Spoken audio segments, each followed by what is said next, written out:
dilema negeri jajahan yang belum memiliki kemampuan untuk bisa membuat peraturan dan undang-undang sendiri, pada akhirnya kita harus juga menerapkan undang-undang yang dibuat oleh penjajah kita, yaitu Belanda, sahabat semua. Apa yang disebut dengan tindak pidana itu diatur dalam pasal 12, sahabat semua. Jadi pasal 12 itu merumuskan apa yang disebut dengan tindak pidana, apa kriterianya, dan apa syarat-syarat lainnya, sahabat semua.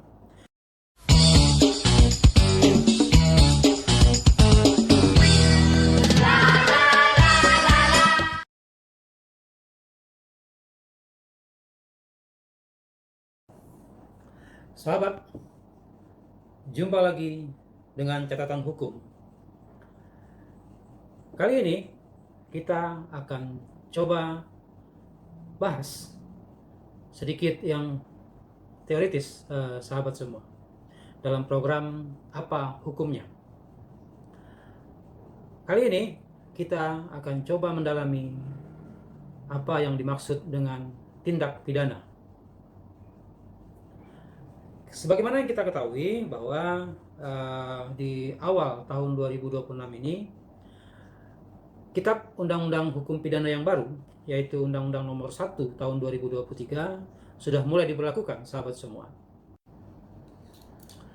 Jadi sahabat, Undang-Undang Nomor 1 Tahun 2023 ini menggantikan Kitab Undang-Undang Hukum Pidana lama yang sudah kita pakai sejak kemerdekaan dulu, yang merupakan warisan dari penjajah Belanda, sahabat semua.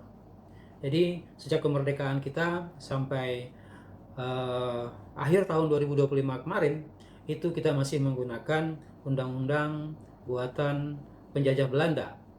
Jadi sedikit unik ya, sahabat semua ya, dilema negeri jajahan yang belum memiliki kemampuan untuk bisa membuat peraturan dan undang-undang sendiri, pada akhirnya kita harus juga menerapkan undang-undang yang dibuat oleh penjajah kita, yaitu Belanda, sahabat semua.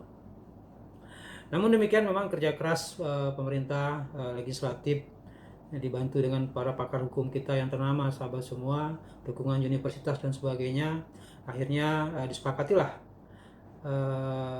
oleh pemerintah dan DPR disahkannya Undang-Undang Nomor 1 Tahun 2023. Nah, kenapa undang-undang ini baru berlaku pada tahun 2026? Karena memang di dalam pasal peralihan, dalam pasal 624, sahabat semua, itu diatur bahwa memang undang-undang ini baru akan berlaku 3 tahun sejak disahkan.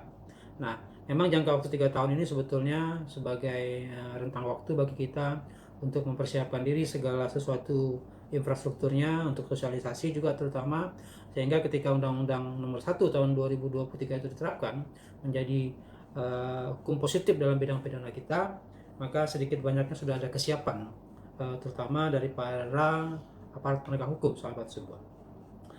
Nah, kalau kita tilik dari KUHP yang baru ini, sekarang terdiri dari 37 bab, sahabat semua. Jadi ada 37 bab dalam KUHP yang baru ini, dan ada 624 pasal yang mengatur apa yang disebut dengan perbuatan-perbuatan pidana, sahabat semua. Nah, tapi memang uniknya KUHP ini hanya terdiri dari 2 buku, sahabat semua.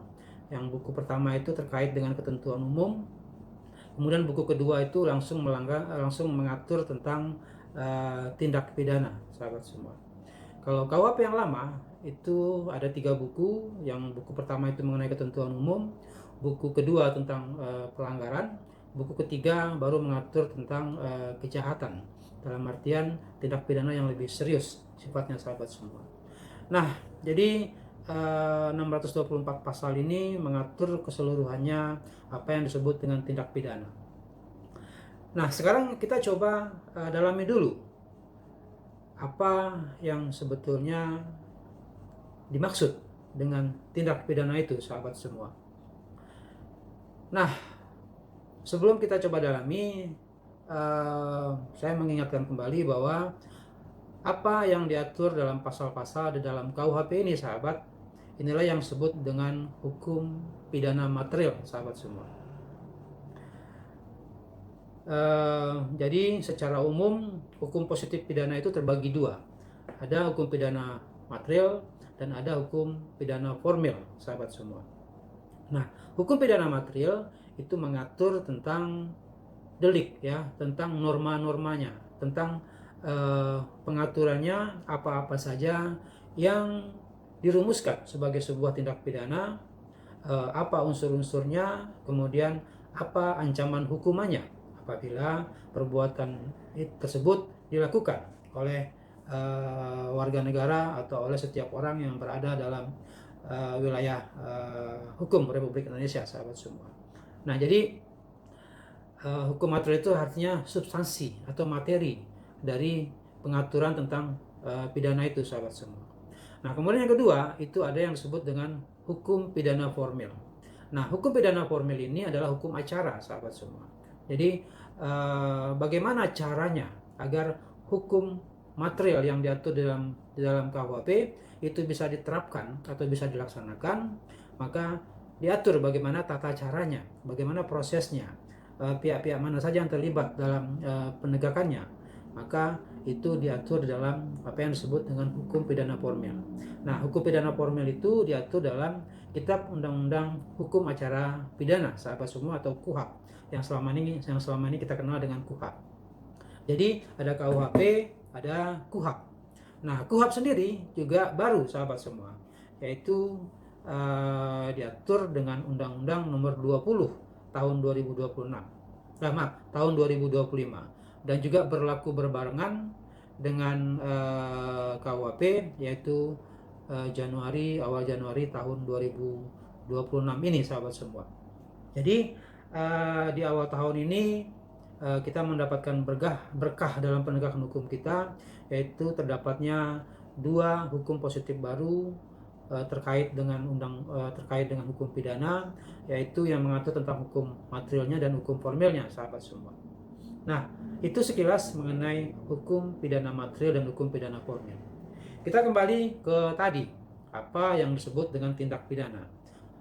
Nah, apa yang disebut dengan tindak pidana ini yang disebut dengan salah satu dari bagian hukum material yang diatur dalam Kitab Undang-Undang Hukum Pidana, yaitu dalam Undang-Undang Nomor 1 tahun 2023 ini, sahabat semua. Nah, kalau kita baca dalam KUHP baru ini, apa yang disebut dengan tindak pidana itu diatur dalam pasal 12, sahabat semua. Jadi pasal 12 itu merumuskan apa yang disebut dengan tindak pidana, apa kriterianya, dan apa syarat-syarat lainnya, sahabat semua. Nah, saya bacakan saja lengkapnya pasal 12 itu, sahabat semua. Pasal 12 ayat 1 merumuskan tindak pidana merupakan perbuatan yang oleh peraturan perundang-undangan diancam dengan sanksi pidana dan garis miring atau tindakan, sahabat semua. Nah, jadi itu tindak pidana itu adalah perbuatan yang diatur oleh peraturan perundang-undangan, diancam dengan sanksi pidana dan garis miring atau tindakan. Jadi maksudnya, sahabat semua, tidak ada tindak pidana kalau tidak ada pengaturannya di dalam undang-undang dan berikut ancamannya, sahabat semua. Jadi inilah penerapan dari asas hukum pidana yang kita kenal selama ini yang disebut dengan asas legalitas. Jadi ada dulu aturannya, ada dulu sanksinya, baru kemudian dia bisa diberlakukan, sahabat semua. Jadi kalau dia tidak ada pengaturannya dalam undang-undang, maka bisa dikategorikan sebagai bukan perbuatan tindak pidana. Nah, itu yang pertama, sahabat semua. Kemudian di dalam ayat kedua itu disebutkan bahwa untuk dinyatakan sebagai tindak pidana, suatu perbuatan yang diancam dengan sanksi pidana dan garis miring atau tindakan tersebut harus bersifat melawan hukum atau bertentangan dengan hukum yang hidup dalam masyarakat. Nah, ini rumusan yang kedua dari kriteria tindak pidana, sahabat semua. Nah, kita lihat di sini ada tambahan. Jadi penegasan bahwa tindak pidana itu mesti dia selalu adalah sebuah perbuatan melawan hukum atau bersifat melawan hukum atau bertentangan dengan hukum yang hidup dalam masyarakat. Nah, ini tambahan krusial di dalam ayat 2 ini, sahabat semua. Jadi ternyata kemudian ayat 2 ini seperti menyimpangi asas legalitas tadi. Jadi artinya sekalipun dia tidak diatur dalam undang-undang KUHP, dalam norma-norma yang diatur dalam undang-undang, tapi ketika dia memang menjadi hukum yang hidup dalam masyarakat, hukum adat misalnya, itu maka kemudian bisa dijadikan acuan dalam penerapan hukum pidana, sahabat semua. Nah, kemudian di dalam ayat 3 pasal 12 ini juga diatur bahwa setiap tindak pidana selalu bersifat melawan hukum kecuali ada alasan pembenar.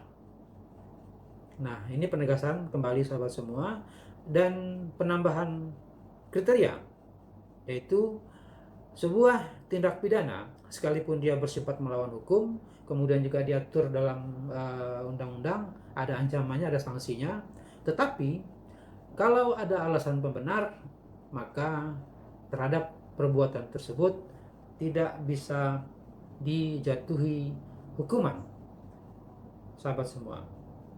Nah, sahabat, demikian dulu catatan hukum kita ya dalam program Apa Hukumnya. Kalau ada pertanyaan, ada pendapat, atau ada hal-hal yang menurut sahabat perlu kita diskusikan, silakan tuliskan di kolom komentar dalam video ini, sahabat semua. Kalau bermanfaat juga materi ini, silakan juga di-share kepada teman-teman, sahabat semua.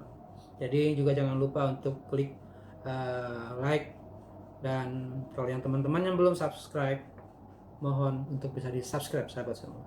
Terima kasih sudah menyaksikan catatan hukum. Kita jumpa lagi dalam edisi berikutnya. Salam.